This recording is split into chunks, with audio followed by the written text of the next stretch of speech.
I started researching campers, RVs, and then I found what I thought was an Airstream on Pinterest, and I clicked on it and it turned out it was a school bus, and I was like floored that you could do that to a school bus.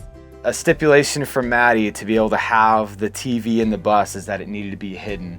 So this actually lowers down into this cabinet here. We did do a 12-inch roof raise, as you can see right underneath the windows. I'm 6 foot tall, so that definitely allows for some headroom as we're in the bus. One of my favorite parts about the bus is our shower and wet bath. We did a special coating on the shower. Living in this bus has healed a lot in me, but the bus community has healed me so much more. All in, including the bus, this build cost us around $35,000.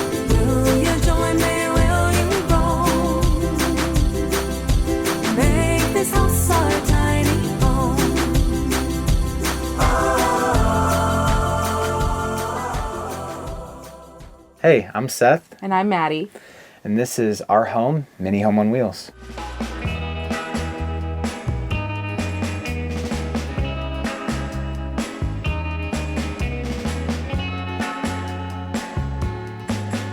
Before going tiny, life was super busy, just working that 9 to 5. Definitely was something that on one hand I enjoyed, but also felt like, I was kind of working my finger to the bone. Yeah, I was just kind of bouncing jobs a little bit before we got the bus and wasn't really happy in any of them. Yeah. And we were in quite a bit of debt.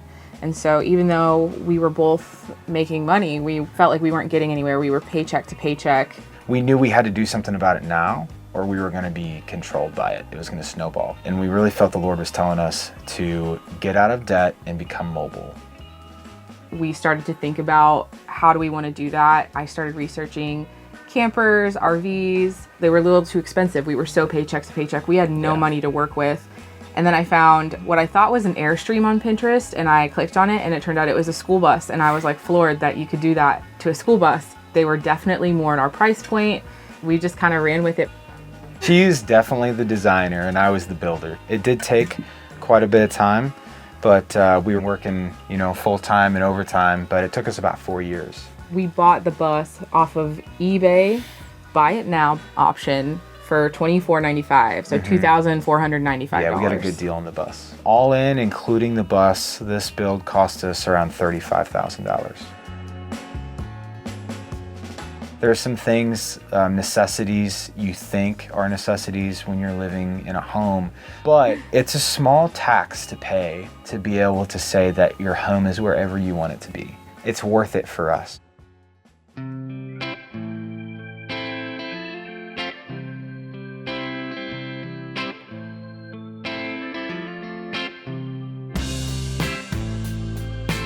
Moving on inside the bus, this is actually one of my favorite things. We have a Maine Coon, well, what we think is a Maine Coon cat, but this is like our pet area. So this actually flips up and we have dog food, cat food, and then their leashes and just different things here. And then this is actually a litter box that's hidden and it just pushes to open. And he actually enters through the back of the litter box and there's a little cutout and catwalk. And so he walks into the back, does his business, doesn't track any litter out because we have some litter mats back there. And then we also have an exhaust fan built into the cabin here that sucks all the nasty smells out. So that was kind of a necessity. Another really cool part is we have this cat hammock up there for Moose, and he sleeps here like every night, and it's super cute. As we move past the driver's area, we come into the living room. This is a really cozy spot. We can fit a lot of people in here. So we have the couch on this side, we have some stools, this chair, and so we can usually fit like probably max around 10 to 12 people in here, really stacked in. This entertainment center was a big thing. So a stipulation from Maddie to be able to have the TV in the bus is that it needed to be hidden.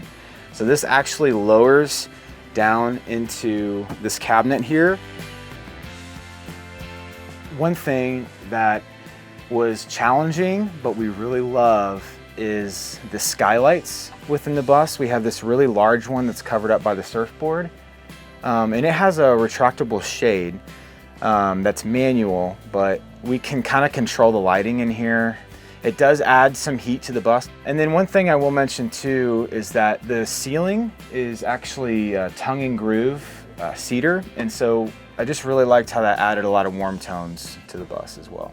Moving over here to we have the dinette, and then we also have another workspace here. This chair flips around, and then we have a table that pops up, and so it just kind of creates another spot for Maddie to be here working on her photography and graphic design. And then I'm able to kind of pop this up, make it a workspace for recording music or working on social media, answering emails, that kind of stuff. We didn't do any upper cabinets throughout the bus, but for us, something that was important is that, you know, we live small so that we can experience more things. So rather than, you know, taking everything that we could think to fit on the road, it was like, let's just do with less. Moving into the kitchen, we decided to do butcher block countertops. One thing that was kind of tough, it seemed like every coating that you put on the countertops kind of yellowed it. And so Maddie searched for quite a while, but she found a water-based sealer that didn't change the color very much. And so as you can see with like all the different wood tones in here, it was important that we didn't like make these super yellow when we did a finish on them. And then my brother-in-law actually made this for us. It's just a cover for the stove. You can kind of pull this off. And then this is a propane stove. We refinished this out of my grandfather's old coach. And so this was black. So we painted this with appliance paint, and then we also painted the knobs gold. So this is really fun. It's pretty efficient too. Moving back to the sink, this was kind of necessary for us to be able to have a larger sink. We did an undermount, and so, you know, cut in the holes and all the butcher block, mounted this up underneath, and then we also have storage underneath for all of our dish stuff and cleaning. And then moving over to this side, this is kind of like where we like prepare our food, but we have this big utensil drawer that we keep, you know, all of our utensils and stuff and cutlery in there. And then one thing I really like is the Ninja coffee maker. We're able to put our own, you know, ground beans in here and make coffee every morning. This is a Fridge by Unique. The cool thing I like about this is it runs on 12 volts and it takes about as much power as a laptop. And so at peak, this thing pulls max 400 watts, but it only runs about 25% of the time. So it's actually a relatively low draw on our batteries. And so part of making a really good solar panel system is, you know, you can have the storage and you can have the solar part of it, but the things that consume the energy, that's really important when you're boondocking. So this was, we're really happy with this buy. It's got a lot of room. So this is the freezer and the fridge part. And then moving over here, this is our pantry. This has a few shelves, and then I built these pull-out drawers to be able to create some extra storage space. And you can see here we worked in the wheel well into this part of the build. That's always a challenge, is kind of, you know, navigating around the wheel well. So that's why we decided to put the pantry here. And then one really cool thing in the bus is privacy is always a big part. So we did add this pocket door that kind of slides out from the fridge to create a little bit of extra privacy. This is our closet, all of our hanging clothes up here. And then we have these 4 drawers that serve as our clothes storage here. And then one of my favorite parts about the bus is our shower and wet bath. And so this is really cool. But we did a special coating on the shower that's called Ardex. And it's called a feather finish, and it's a little bit more elastic, so it kind of helps against cracks. But basically it's like this concrete finish all throughout. And then our toilet's in here as well, and we did built-in shelving and stuff. So one thing I will say is that with the shower, water conservation is always a big thing when you're boondocking. This has a valve that we're able to turn it on and off without turning the hot water off. So we can just kind of either slow the water down to conserve water or turn it completely off and do military showers if we have to. The other really cool thing is that we were gonna try to do a vanity sink in here, but we just wanted the extra room. So we actually pulled the vanity sink out and built a little section here so that somebody can be getting ready in the morning. And then I can be using the bathroom or Maddie, so we don't have to wait for each other to get ready. So we have the vessel sink on top. We got some extra storage. And then actually underneath this countertop, we have our Insta-Hot gas water heater. And that thing can give you boiling water almost if you want, if you crank that thing up. It's super efficient. We run all of our propane, just this in the stove, and we can honestly last about a month and a half on just a normal propane tank that you get at a gas station. And then moving back here to the bed, we have a queen size bed. It left us a little bit of extra room, so I actually have a storage compartment here. This lifts up, and that's where I keep all like my vlogging and just some miscellaneous music stuff kind of stored away at the foot of the bed. One thing I would do differently if we were to do a build again is we do have the mini split back here, and that's really nice when you're sleeping, but I think I would do a dual head system so that we had one back here and one up at the front. And then moving over here to the other side of the bed is we have kind of a few shelves. We have some book storage above our heads. And then one thing that Maddie was super into was surfer magazines.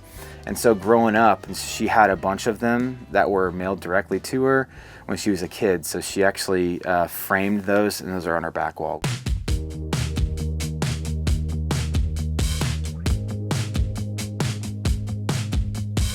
So this is our door. I actually built this custom. Our door folded in, it was accordion style. And so instead of making it solid and swing out, we decided to build one for the space. We added this window in there. The rest of our windows don't have screens, so this is super nice. We're able to pop this window up and run our max air fan.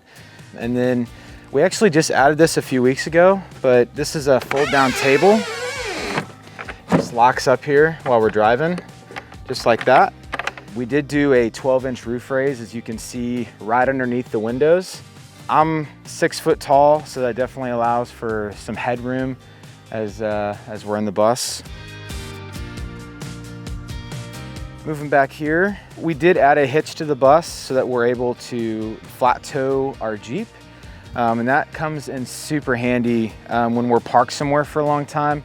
We can take our Jeep around to different places like groceries, laundry, and that kind of stuff. Also, the Jeep is super helpful because, as you can see this rack here, we were storing our generator and stuff on it, and like on our first trip, this thing did not hold up.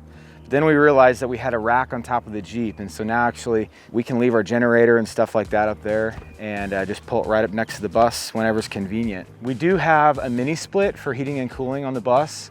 It's just super efficient. A lot of those models, anyone can do them.